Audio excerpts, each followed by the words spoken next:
गब्बर के साथ पर्दे के पीछे बड़ा खेल।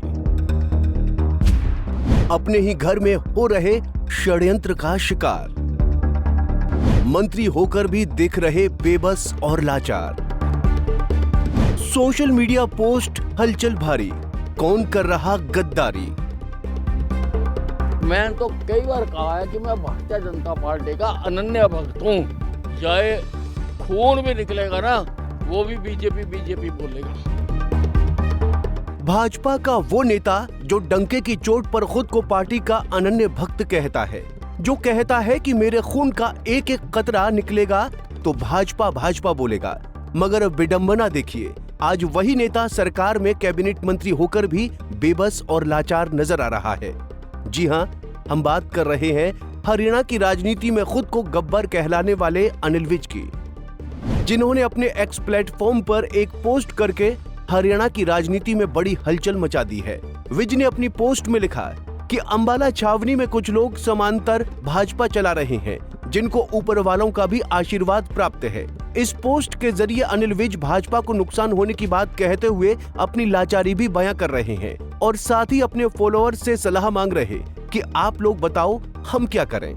इस पोस्ट में गब्बर की लाचारी साफ दिख रही है। कुछ लोगों की बात भी की गई है, मगर बड़ा सवाल ये है कि वो लोग कौन है जो अंबाला छावनी में समांतर भाजपा चला रहे हैं, और वो ऊपर वाले कौन है जिनका आशीर्वाद ऐसे लोगों को मिल रहा है जो पार्टी को नुकसान पहुंचाने का काम कर रहे हैं। अपनी पोस्ट में अनिल विज ने किसी की ओर इशारा तक भी नहीं किया है, लेकिन विधानसभा चुनावों के दौरान गब्बर ने एक वीडियो शेयर करते हुए कुछ लोगों को गद्दार बताया था और फिर पोस्ट को डिलीट भी कर दिया था। ऐसे में सवाल ये है कि कहीं वो कुछ लोग वही गद्दार तो नहीं जिनका जिक्र विज पहले ही कर चुके हैं। बहरहाल अनिल विज ने अपनी पोस्ट के जरिए समर्थकों से सलाह मांगी है और कई यूजर्स ने कमेंट के जरिए अपनी बात भी कही है। तो चलिए गब्बर के चाहने वालों की भी राय देख लेते हैं। रोहित नाम के एक यूजर ने लिखा, आप सीधा ऊपर बात कीजिए और अपने रिश्ते सुधारने का प्रयास करें। कोई गलतफहमी होगी तो सीधा वार्तालाप सर्वोत्तम है। अपने आसपास नजर डालिए, लोगों के बहकावे में ना आए, चापलूस लोगों से बचें। दूसरा, आपको अपने उत्तराधिकारी की तलाश भी करनी चाहिए, नेतृत्व को आगे बढ़ाएं। इसी कड़ी में अनिकेत पांडे नाम के एक यूजर ने लिखा कि चित्रा जी जल्द ही भाजपा ज्वाइन करेंगी विज साहब, उन्हें आशीर्वाद मिल चुका है, अब आपके मंत्री पद से इस्तीफे का इंतजार है। उधर आपने इस्तीफा दिया, इधर ये ज्वाइनिंग करेंगी। इसी तरह अभिषेक मित्तल लिखते हैं कि अगर ऊपर वालों का आशीर्वाद प्राप्त है तो आप कुछ भी नहीं कर सकते सर, आपको हाईकमान के आगे आवाज उठानी चाहिए।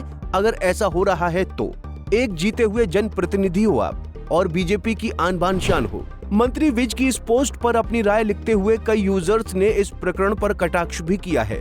रजत शर्मा मोदगिल लिखते हैं कि बहुत बेइज्जती हो चुकी है विज साहब आपकी, अब तो पार्टी छोड़ने में ही आपकी भलाई है। वहीं राजकुमार सेहाग ने लिखा कि आपको बहुत लेट पता चला, जब कुछ करने को बचा ही नहीं, अब कर भी क्या सकते हो। इसी कड़ी में रमनदीप कीर्तन लिखते हैं कि अनिल विज को रामविलास शर्मा बनाएगी बीजेपी। इसी तरह मोंटी नाम के यूजर ने जहां लिखा है कि मंत्री जी ऊपर वाले कौन है, जरा जनता को भी बता दो। वहीं विशेष ने लिखा कि आप इनेलो ज्वाइन कर लो, आजकल सारा रिजेक्टेड माल वही इकट्ठा कर रहे हैं। तो कुल मिलाकर गब्बर नाराज तो दिख रहे हैं, मगर खुलकर बोलने से परहेज भी कर रहे हैं। लेकिन विज की नाराजगी का ये मामला कोई पहला नहीं है। हरियाणा की राजनीति का वो किस्सा शायद ही कोई भूला होगा, जब विधानसभा चुनावों से ठीक पहले मनोहर लाल खट्टर को सीएम की कुर्सी से हटाकर नायब सैनिक की ताजपोशी की गई थी। उस वक्त भी अनिल विज नाराज हुए थे और मंत्री पद को भी ठुकरा दिया था। उस दौरान भी विज ने कई दफा बगावती तेवर दिखाए थे, मगर चुनावों में ऐतिहासिक जीत के बाद अनिल विज फिर से सरकार में मंत्री बन गए। अब सवाल ये उठ रहा है कि सोशल मीडिया पर पोस्ट के जरिए अनिल विज अपने चाहने वालों से राय मशवरा तो जरूर ले रहे हैं, मगर क्या वो इन सलाहों पर एक्शन लेंगे, ये देखना दिलचस्प होगा। अंबाला से अमन कपूर के साथ bureau report, Punjab Kesari TV. हमसे जुड़े रहने के लिए हमारे YouTube चैनल को सब्सक्राइब करें और नई वीडियो की नोटिफिकेशन के लिए बेल आइकॉन को दबाएं। अगर आप ये वीडियो Facebook पर देख रहे हैं तो लाइक जरूर करें और ज्यादा से ज्यादा शेयर करें। धन्यवाद।